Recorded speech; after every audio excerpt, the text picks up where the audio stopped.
വീഥിയിൽ എന്നെ എന്നെങ്കിലും കാണും. ഒരിക്കൽ നീ എന്റെ കാൽപ്പാടുകൾ കാണും. അന്നും എന്നാത്മാവ് നിന്നോട് മന്ത്രിക്കും. നിന്നെ ഞാൻ സ്നേഹിച്ചിരുന്നു.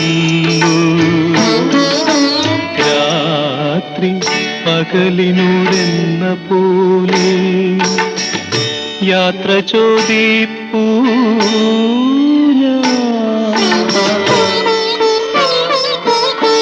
സന്യാസിനി നിൻ പുണ്യാശ്രമത്തിൽ ഞാൻ സന്ധ്യാപുഷ്പവുമായി വന്നു.